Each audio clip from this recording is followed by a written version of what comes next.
యుద్ధం ముగిసింది. ఖతార్లో తీవ్ర విషాదం చోటు చేసుకుంటుంది. అక్కడి అత్యంత కీలకమైన రస్ లఫాన్ పారిశ్రామిక నగరంలోని గ్యాస్ క్షేత్రంలో ఆదివారం రాత్రి భారీ పేలుడు సంభవించింది. ఈ దుర్ఘటనలో 13 మంది మృతి చెందగా వారిలో 12 మంది భారతీయులైన నిర్ధారణ అయింది. మరణించిన మరొకరిని పాకిస్తాన్ సంతతి వ్యక్తిగా గుర్తించారు. పేలుడు తీవ్రతకి 66 మంది గాయపడ్డారు. వాళ్ళలో ఖతార్, భారత్, పాక్ సహా పలు దేశాల వాళ్ళు ఉన్నారు. ఇక్కడ బాధాకరమైన అంశం ఏంటంటే అక్కడ లోకలోడు ఎవడూ చచ్చిపోడు. ఎందుకంటే లోకలోడు అసలు ఈ చిన్న పనులు చేయరు. ఈ పనులన్నీ మా ఈ థర్డ్ వరల్డ్ కంట్రీసే చేయాల్సొస్తుంది. అది అక్కడ విచిత్రం. పోతే ఆ నోటు ముక్క తేల్చనుంది హవాలా లెక్క.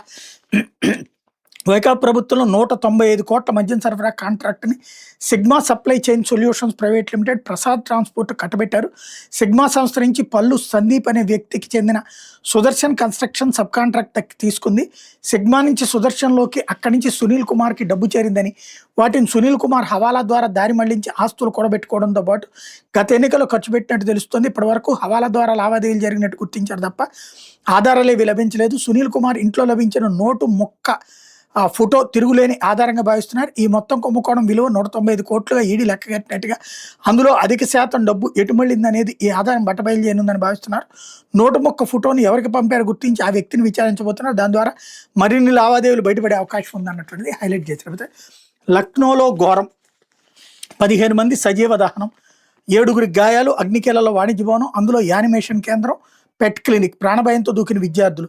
తరగతి గదిలో కూర్చుని యానిమేషన్ నేర్చుకున్న యువకులు కొందరైతే గేమింగ్ కేంద్రంలో ఆడుకోవడానికి వచ్చిన వాళ్ళు మరికొందరు.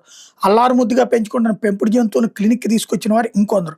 అనూహ్యంగా అలుముకున్న అగ్నికేలలో వేళలో 15 మంది సజీవ దహనమయ్యారు. ఉత్తరప్రదేశ్ రాజధాని లక్నోలోని కిక్కిరిసిన వాణిజ్య భవనంలో సోమవారం మధ్యాహ్నం ఈ హృదయ విదారక దుర్ఘటన చోటు చేసుకుంది. అలీగంజ్ ప్రాంతంలోని భవనంలో యానిమేషన్ సెక్షన్ కేంద్రం, పెట్ క్లినిక్, గేమింగ్ కేంద్రం వంటి ఉన్నాయి. అగ్నికేలాల క్షణాల్లో చుట్టుముట్టడంతో భయభ్రాంతులైన పలువురు ప్రాణభ్రాంతితో కిందకు దూకారు. ఎక్కువ మంది 2 అంతస్తులో చిక్కున్నారు. అకస్మాత్తుగా మంటలు రావడంతో విద్యార్థులంతా భవనం పైకి పరుగులు పెట్టి ఆ పైన దూకే సందర్భంలో 15 మంది సజీవ దహనం అయ్యారన్నటువంటిది, 7 గాయాలైనారన్నటువంటి వార్తని హైలైట్ చేశారు. బసవ తారకం ఆసుపత్రి పేదల నిజమైన గుండె ధైర్యం, పేద వర్గాలకు నిజమైన గుండె ధైర్యం Basava Tarakam Indo American cancer ఆసుపత్రిని తెలుగుదేశం పార్టీ అధినేత ఏపీ ముఖ్యమంత్రి చంద్రబాబు పేర్కొన్నారు. 25 ఏళ్లుగా తెలుగు ప్రజలకే కాకుండా ఇతర రాష్ట్రాల వాళ్ళకి సేవలు అందిస్తోందన్నారు. సోమవారం రాత్రి హైదరాబాద్ మాదాపూర్లోని హెచ్ఐసిసి నిర్వహించిన Basava Tarakam American cancer hospital and research institute రజతోత్సవాల్లో ఆయన పాల్గొన్నారన్నటువంటిది హైలైట్ చేశారు. 10 ఏళ్లలో 6వ ప్రధాని అవుట్, బ్రిటన్ పీఎం ప్రధానికి స్టార్మర్ రాజీనామా. 10 ఏళ్ల వ్యవధిలో బ్రిటన్ 7వ ప్రధానిని చూడబోతోంది. ప్రస్తుత ప్రధానమంత్రి కీర్ స్టార్మర్ సోమవారం రాజీనామా చేశారు. ప్రధాని పదవి, లేబర్ పార్టీ అధ్యక్ష పదవుల నుంచి వైదొలుగుతున్నట్టు ప్రకటించారు. రానున్న కొన్ని వారాల్లో కొత్త ప్రధాని ఎన్నిక జరగనున్నట్టు వెల్లడించారు. దీని ప్రకారం జూలైలో కొత్త ప్రధాని బాధ్యతలు చేపట్టే అవకాశం ఉంది. ఈ 10 ఏళ్లలో బ్రిటన్ ప్రధాని పదవిని వీడిన 6వ వ్యక్తి 63 ఏళ్ల స్టార్మర్. గతంలోని టోరెల్ నుంచి వరుసగా ప్రధానులు మారుతూ వస్తున్నారన్నటువంటిది హైలైట్ చేశారు. లేకపోతే వేగం, సుస్థిరత, సేవ, పెట్టుబడుల ఆకర్షణలు ఇదే మా తారక మంత్రం. కేంద్రం ఆలోచనలకు తగ్గట్టుగా పెరుగుతున్నందునే ప్రాధాన్యం. Republic TV conclave, Indian Express అడ్డాలతో మంత్రి లోకేష్. నిర్ణయాల అమల్లో వేగం, సుస్థిర విధానాలు, మెరుగైన సేవలు, ఈ 3 పెట్టుబడుల ఆకర్షణలు మిగతా రాష్ట్రాల కంటే ఆంధ్రప్రదేశ్ని భిన్నంగా నిలబెడుతున్నాయని విద్యా ఐటీ శాఖల మంత్రి నారా లోకేష్ పేర్కొన్నారు. గూగుల్ డేటా సెంటర్ ప్రాజెక్టు ప్రతిపాదన నుంచి భూమి పూజ వరకు 13 నెలల్లో ఆర్సెలర్ మిత్తల్ స్టీల్ ప్లాంట్ ప్రాజెక్టుని 17 నెలల్లో ఆ స్థాయికి తీసుకొచ్చాం. పుట్టపర్తిలో యుద్ధ విమానాల ప్రాజెక్టుకి భూమి పరిశీలన నుంచి శంకుస్థాపన వరకు 37 రోజులు రికార్డు సమయంలో చేసాం. మా వేగానికి ఇదే నిదర్శనం అన్నారన్నటువంటిది హైలైట్ చేశారు. అయితే ఫీజులు పైకి ఎలాంటి శాస్త్రీయత లేకుండా ఏటేటా పెంపు, తల్లిదండ్రులకు భారంగా మారుతున్న పిల్లల చదువు, కొన్ని ప్రముఖ పాఠశాలలో డొనేషన్ల బాధుడు. విజయవాడకి చెందిన రమేష్ ప్రైవేట్ ఉద్యోగి, నెల జీతం 45,000. తన 2 పిల్లల్లో ఒకరిని 2 ఏళ్ల క్రితం సిబిఎస్ఈ బడిలో చేర్పించారు. అన్ని రకాల ఫీజులు కలిపి 50,000కు పైగా చెల్లించారు. ఏడాది మరొకరిని చేర్పించేందుకు 60,000కు పైగా చెల్లించాల్సి వచ్చింది. ఇది రమేష్ పరిస్థితే కాదు, మధ్యతరగతిలో అత్యధిక మంది పిల్లల్ని చదివించేందుకు నానా ఇబ్బందులు పడుతున్నారు అన్నటువంటిది హైలైట్ చేశారు. లేకపోతే మన ఇంటి బంగారం అంటూ రాష్ట్రంలో బంగారం ఉత్పత్తికి తొలి అడుగు పడబోతుంది. కర్నూలు జిల్లా తొగ్గల మండలం జొన్నగిరిలోని గనుల నుంచి బంగారం ఉత్పత్తి చేయాలన్న 2 దశాబ్దాల కళ సాకారమైతేనో ఆసనమైంది. ఇక్కడ బంగారం ఉత్పత్తి చేసే ప్రక్రియ ఈ ప్రయోగాత్మక ఇప్పటికే విజయవంతమైంది. ముఖ్యమంత్రి చంద్రబాబు బుధవారం ఈ కేంద్రాన్ని లాంఛనంగా ప్రారంభించబోతున్నారు అన్నటువంటిది హైలైట్ చేశారు. అయితే నేరస్తులు ఏ కులం వారైనా శిక్షించాల్సిందే. కాపులను పవన్ కళ్యాణ్కి దూరం చేయాలన్న కుట్రలు పారవు. జనసేన నేత ప్రభుత్వ విప్పు బొలిశెట్టి శ్రీనివాస్ ధ్వజం. నేరస్తులు నేరస్తులుగానే చూడాలి తప్ప వాళ్ళ కులం చూడకూడదని, నేరం చేస్తే ఎవరినైనా చట్ట ప్రకారం శిక్ష పడాలని తమ ఉద్దేశం అని జనసేన నేత ప్రభుత్వ బొలిశెట్టి శ్రీనివాస్ అన్నారు. అత్యాచారాలకు పాల్పడిన వాళ్ళని ఏమీ అనొద్దని చెప్పడం మేము ఉద్దేశం అని వైకాపా నేతలు ప్రశ్నించారు. చనిపోయిన వ్యక్తి కాపు కాబట్టి కాపులు చంపేస్తున్నారు, చంపిన వ్యక్తి కాపు అయితే కాపులు హింసించేస్తున్నారని తప్పుడు ప్రచారం చేస్తున్నారన్నారు అన్నటువంటిది హైలైట్ చేసింది. ఇంకొకటి దూకుడు పెంచిన సిట్ అంటూ సాయికృష్ణ తల్లి బంధువులను ప్రశ్నించిన దర్యాప్తు బృందం కృష్ణలంక ఠాణా పరిశీలన, సిబ్బంది వాంగ్మూలాలు నమోదు. ఇందులో అసలు సిసలైన హెడ్డింగ్ పెట్టాల్సిన వార్తను జాగ్రత్తగా బాక్సులో పెట్టారనమాట. సాయికృష్ణ అదృశ్యం కేసు దర్యాప్తును కీలక ఆధారం కావాల్సిన కృష్ణలంక పోలీస్ స్టేషన్లో సీసీటీవీ కెమెరాల ఫుటేజీలు మాయమైనవి. స్టేషన్ పూర్వ సీఐ నాగరాజు ఉద్దేశపూర్వకంగానే వీటిని తొలగించినట్టు అనుమానాలు వ్యక్తమవుతున్నాయి. కేసు దర్యాప్తు చేస్తున్న సిట్టి విషయాన్ని గుర్తించినట్టు తెలిసింది. సుప్రీంకోర్టు తీర్పు ప్రకారం స్టేషన్లోని సీసీటీవీ కెమెరాలో నమోదయ్యే దృశ్యాలు 18 నెలల పాటు భద్రపరచాల్సి ఉంటుంది. కానీ కృష్ణలంక స్టేషన్లో దాదాపు ఏడాది పాటు ఎన్వీఆర్లో నమోదైన దృశ్యాలను తొలగించారు. సాయికృష్ణ అదృశ్య వ్యవహారంలో వాస్తవాలు వెలుగులోకి రాకుండా స్థానిక టెక్నీషియన్ని పిలిపించి ఈ దృశ్యాలను తొలగించినట్టు అనుమానాలు వ్యక్తం అవుతున్నాయి అన్నటువంటిది హైలైట్ చేశారు. ఇకపోతే సాక్షి వచ్చేటప్పటికి పోలవరంలో కట్టప్ప లూటి, పోలవరం కుడి ప్రధాన కాలకు తూట్లు పొడిచి మట్టి దండ, ముఖ్య నేత ఆశీస్సులతో పచ్చముట్టాల బరితెగింపు, లక్షల క్యూబిక్ మీటర్ల మట్టి మాయం, కేజీఎఫ్ను తలపిస్తున్న గన్లు, వేలాది టిప్పర్లతో దోపిడీ, అమరావతి కాంట్రాక్టులకు విక్రయించి సొమ్ము చేసుకుంటున్న వైనం, కాలువగట్లు బలహీనపడటంతో వరద ముప్పుపై ఆందోళన, అటువైపు కన్నెత్తి చూడని అధికార యంత్రాంగం, విచ్చలవిడి తవ్వకాలపై ఆర్బీఐ ద్వారా ఫిర్యాదు చేసిన స్పందించిన కూటమి సర్కార్, విజయవాడ ఎంపీ చిన్ని అండదంటలతోనే అంతా, 350 కోట్ల మట్టి దోపిడీపై సీఎంకి మాజీ ఎంపీ కేసీనే నాని లేక, అధికారంలోకి రాగానే ప్రభుత్వ భూములను పప్పు బెల్లాలకు పంచిపెడుతూ ఇసుక నుంచి మట్టి దాకా అన్నింటినీ ఆదాయ వనరుగా మార్చుకుని బంధుగణానికి లబ్ధి చేకూర్చడమే లక్ష్యంగా వ్యవహరిస్తున్న ముఖ్య నేత పోలవరంలో మరో దోపిడీకి పచ్చజెండా ఊపారు. ప్రభుత్వ పెద్దల ఆశీస్సులతో బరితెగించిన పచ్చముఠాలు పోలవరం కాలువను కుళ్ళబడుస్తూ లక్షల క్యూబిక్ మీటర్ల మట్టిని అక్రమంగా విక్రయించి సొమ్ము చేసుకుంటున్నాయి. వేలాది టిప్పర్ల మట్టిని విక్రయిస్తూ పోలవరం కుడి ప్రధాన కాలువల గట్లను గుల్ల చేస్తున్నారన్నటువంటి వార్తని హైలైట్ చేశారు. లేకపోతే లక్నోలో విషాదం అన్నటువంటి వార్తని ఇక్కడ కూడా హైలైట్ చేశారు. మరో వక్ఫ్ భూములపై పంజా, వక్ఫ్ బోర్డును రబ్బర్ స్టాంప్గా మార్చేసి చంద్రబాబు సర్కార్ ఇష్టారాజ్యం, ప్రభుత్వ కార్యాలయాలకు వక్ఫ్ భూముల కేటాయింపు, ఇందుకు అనుగుణంగా ఆమోదాలకు వక్ఫ్ బోర్డుపై ఒత్తిళ్లు, పరిరక్షణ బాధ్యతను విస్మరించి భూములను లాక్కునే కుతంత్రాలు.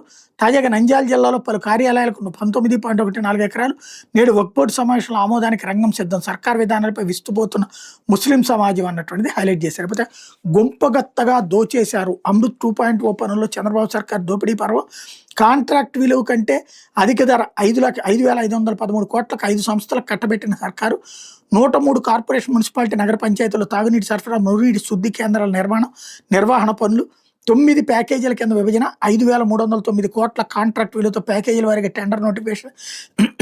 దానికి ముందే 5 బడా కాంట్రాక్ట్ సంస్థలతో ముఖ్య నేత సన్నిహితుడు బేరసారాలు, అడిగినంత కమిషన్లు ఇచ్చేందుకు అంగీకరించిన కాంట్రాక్టులకు పనులు పంపిణీ, సగటున 3.9% అధిక ధరకు కోట్ చేస్తూ బిడ్లు దాఖలు చేసిన కాంట్రాక్టులకు పనులు, అంచనా భారీగా పెంచేసి పనులు అప్పగించడంతో ఖజానాపై 203 కోట్ల భారం, కాంట్రాక్టులకు మొబిలైజేషన్ అడ్వాన్సుల రూపంలో 551 కోట్ల మేర చెల్లింపులు, అందులో 8% ముఖ్య నేత పంచుకు తిన్నారంటూ ఇంజనీరింగ్ వర్గాల ఆరోపణ అన్నటువంటిది హైలైట్ చేశారు. అయితే క్రాంతి కుమార్ కేసుని ఎస్సీ ఎస్టీ కేసుగా మార్చాలి, మృతుడి తండ్రితో పాటు దళిత సంఘాల నాయకులు డిమాండ్. విజయవాడ కృష్ణలంక సీఐ నాగరాజు వేధింపులతో ఆత్మహత్య చేసుకున్న పేరుపో క్రాంతి కుమార్ కేసుని BNS 108 ఎస్సీ ఎస్టీ యాక్ట్గా మార్చాలని దళిత సంఘాల నాయకులు డిమాండ్ చేశారు. ఆత్మహత్య కారకులైన సీఐ ఇతర పోలీసులపై కేసు నమోదు చేయాలని క్రాంతి కుమార్ తండ్రి వెంకటేశ్వరరావుతో పాటు పలువురు దళిత నాయకులు డీసీపీ సరితకు వినతిపత్రం అందజేశారన్నటువంటిది హైలైట్ చేశారు. లేకపోతే ఏపీకి ఓ KGF అన్నటువంటిది హైలైట్ చేశారు. మరోపైన ప్రైవేటీకరణపై మున్సిపల్ కార్మికుల శంకారావం, 60,000 మంది మున్సిపల్ కార్మికుల జీవితాన్ని బుగ్గుబాలు చేస్తారని నిలదీత, చంద్రబాబు ప్రభుత్వం తమ పట్టుకొట్టేందుకు సిద్ధమైందని ఆందోళన, మున్సిపాలిటీలో 14 సేవలను ప్రైవేట్ పరం చేయాలని చూడటంపై ఆగ్రహం, రోడ్లను కూడా ప్రైవేట్ పరం చేయాలని చూస్తున్నాను మండిపాటు, చీకటి జీవులు 673, 975 వెనక్కి తీసుకుని తీవ్రస్థాయిలో ఉద్యమిస్తామని హెచ్చరిక అన్నటువంటిది హైలైట్ చేశారు. అయితే ఆర్టీసీ ప్రైవేటీకరణకు వ్యతిరేకంగా ఉద్యమం, ఈ బస్సుల ముసుగులో ఏపీఎస్ఆర్టీసీని ప్రైవేటీకరించాలని చంద్రబాబు ప్రభుత్వ విధానాలకు వ్యతిరేకంగా ఆర్టీసీ ఉద్యోగ సంఘాలు చేసి ప్రత్యక్ష ఆందోళనకు సిద్ధమైంది. మంగళవారం నుంచి ధర్నాలు చేపట్టబోతోంది. ఉద్యోగ సంఘాలు చేసి ఇప్పటికే తమ డిమాండ్లను రాష్ట్ర ప్రభుత్వాన్ని తెలియజేసింది. ఈ బస్సులను ఆర్టీసీ నిర్వహించాలని, ఖాళీగా ఉన్న 10,000 పోస్టులను భర్తీ చేయాలని, కొత్త బస్సులు కొనుగోలు తదితర డిమాండ్తో రవాణా శాఖ ప్రత్యేక ప్రధాన గారి ఎంటీ కృష్ణబాబు, ఆర్టీసీ ఎండీ బాలసుబ్రహ్మణ్యకి వినతిపత్రం ఇచ్చారన్నటువంటిది హైలైట్ చేశారు. అయితే డిఎస్సి అక్రమాలపై సిబిఐ విచారణ జరపండి, 16,000 ఉపాధ్యాయ పోస్టుల భర్తీలో చంద్రబాబు సర్కార్ అక్రమాలు చేసింది, పరీక్షా పత్రాల లీకేజీ, క్రీడా కోట పేరుతో భారీ మోసాలు, జరిగాయి. ఈ భారీ స్కామ్‌పై స్పందించండి కేంద్ర మంత్రి ధర్మేంద్ర ప్రధాన్‌కి వైఎస్ఆర్‌సీపీ ఎంపీ తనూజా రాణి వినతి అన్నటువంటిది హైలైట్ చేశారు. ఇకపోతే ఆ డబ్బుతోనే నలుగురి అంత్యక్రియలు చేయండి. చిత్తూరు మండలం బంగారెడ్డిపల్లెకు ఒకే కుటుంబానికి చెందిన నలుగురు మృతి చెందిన విషాదాన్ని నింపింది. భార్య తీవ్ర అనారోగ్యంతో బాధపడడంతో పిల్లల భవిష్యత్తు మీద ఆందోళన చెందిన కుటుంబ యజమాని తీవ్ర నిర్ణయం తీసుకున్నట్టు తెలుస్తోంది. పోలీసులు తెలిపిన వివరాల ప్రకారం బంగారెడ్డిపల్లికి చెందిన దాము మేస్త్రిగా పనిచేస్తూ కుటుంబాన్ని పోషిస్తున్నాడు. ఆయన భార్య నిర్మల కొన్నేళ్లుగా మెదడు సంబంధిత వ్యాధితో బాధపడుతోంది. వీళ్ళకి దిలీప్, శ్రీవిద్య అనే 2 పిల్లలు ఉన్నారు. చికిత్స చేయించిన నిర్మల ఆరోగ్యం మెరుగుపడకపోవడంతో కుటుంబ సభ్యులు తీవ్ర మనోవేదనకు గురయ్యారు. ఈ నేపథ్యంలో సోమవారం దాము తన భార్య నిర్మల, పిల్లలు దిలీప్, శ్రీవిద్యలకు విషం ఇచ్చి అతను ఇంట్లోనే ఉరివేసుకున్నాడని పోలీసులు ప్రాథమికంగా గుర్తించారు. ఉదయం వరకు ఇంటి తలుపులు తెరవకపోవడంతో అనుమానం వచ్చిన బంధువులు తలుపులు పగలగొట్టి చూస్తే నలుగురు విగతజీవులుగా కనిపించారు. సమాచారం అందుకున్న పోలీసులు నలుగురు మృతదేహాలను పోస్టుమార్టం నిమిత్తం చిత్తూరు ప్రభుత్వ ఆసుపత్రికి తరలించారు. ఆత్మహత్యకు ముందు దాము టీవీ స్క్రీన్పై రాసిన సూసైడ్ నోట్ స్థానికులను కలిచివేసింది. మా చావుకి ఎవరూ కారణం కాదు, నా బ్యాంక్ ఖాతాలో ఉన్న డబ్బులతో మా నలుగురు అంత్యక్రియలు పూర్తి చేయండి అని తన ఫోన్పే పిన్ నెంబర్ రాసి పెట్టాడు అన్నటువంటి వార్తని హైలైట్ చేశారు. ఎంటీఎస్ ఉపాధ్యాయులపై సర్కారు కక్ష సాధింపు. చంద్రబాబు సర్కార్ డిఎస్సి 1998 కింద మినిమం టైం స్కేల్ మీద పనిచేస్తున్న ఉపాధ్యాయులపై ప్రభుత్వం కక్ష సాధింపులు పాల్పడుతోంది. ఉద్యోగాలకు అర్హులై సుదీర్ఘ నిరీక్షణ తర్వాత ఉపాధ్యాయ కొలువులో అడుగుపెట్టిన వాళ్ళని లక్ష్యంగా చేసుకుని వేధింపులకు పాల్పడుతుంది. జీవోలకు విరుద్ధంగా బదిలీల పేరుతో కౌన్సిలింగ్ చేపట్టి ఇష్టారీతం తల దిక్కుకు విసిరేస్తూ పైశాచికత్వాన్ని ప్రదర్శిస్తోంది. వాస్తవానికి 98 డిఎస్సికి చెందిన దాదాపు 4,900 పైగా అర్హులకు దశాబ్దాల తర్వాత వైఎస్ఆర్సీపీ ప్రభుత్వంలో న్యాయం జరిగింది. వీళ్ళని మినిమం టైం స్కేల్ కింద పరిగణిస్తూ ఉపాధ్యాయులుగా నియమించింది. వాళ్ళకి సొంత మండలాలు, సమీప ప్రాంతాల పోస్టింగ్లు ఇచ్చింది. వాళ్ళ జీవన ప్రమాణాలకు, కుటుంబ వయసు, ఆరోగ్య కారణాలు ఇచ్చే మానవతా దృక్పథంతో ఉత్తర్వులు జారీ చేసింది. ఇంతలో చంద్రబాబు అధికారంలోకి రావడంతో మినిమం టైం స్కేల్తో రెగ్యులర్ ఉపాధ్యాయులతో పాటు పనిచేస్తున్న వాళ్ళని బదిలీల పేరుతో 100 కిలోమీటర్ల దూరానికి కొందరిని కొండలో అటవీ ప్రాంతాలకు విసిరేసింది అన్నటువంటి వార్తని హైలైట్ చేశారు. లేకపోతే ఆంధ్రజ్యోతి ఎమ్మెల్యే గారు ఎలా ఉన్నారు, సభలో అడుగుపెట్టి 2 ఏళ్లు జనం మెచ్చేలా అత్యధికుల పనితీరు నొచ్చుకునేలా కొందరు వైఖరులు, నేను అంటే అసెంబ్లీలో ఎమ్మెల్యేలు ప్రమాణ స్వీకారం చేసేప్పటికీ 2 ఏళ్ళు, ఆ 11 మినహాయిస్తే 164 నియోజకవర్గాలు అధికార కూటమి శాసనసభ్యులే.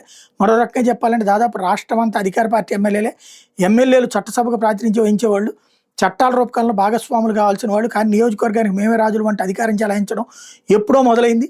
వైసీపీ హయాంలో అది మరింత శృతిమించింది. అధికారం అరాచకం స్థాయికి చేరింది.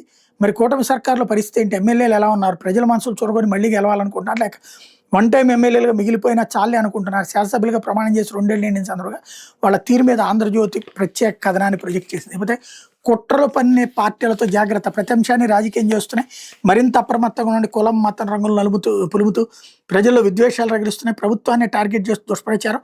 ఆర్టీజీఎస్ సమీక్షలో సీఎం చంద్రబాబు ఆర్జీలకు మానవీయ కోణంలో పరిష్కారం, ప్రజలతో సౌమ్యంగా మాట్లాడిన అధికారులకు ముఖ్యమంత్రి దిశానిర్దేశం అన్నటువంటిది హైలైట్ చేశారు. లేకపోతే ఇరాన్ చమురుపై ఆంక్షల ఎత్తివేత, అమెరికా ఆర్థిక శాఖ ఉత్తర్వులు.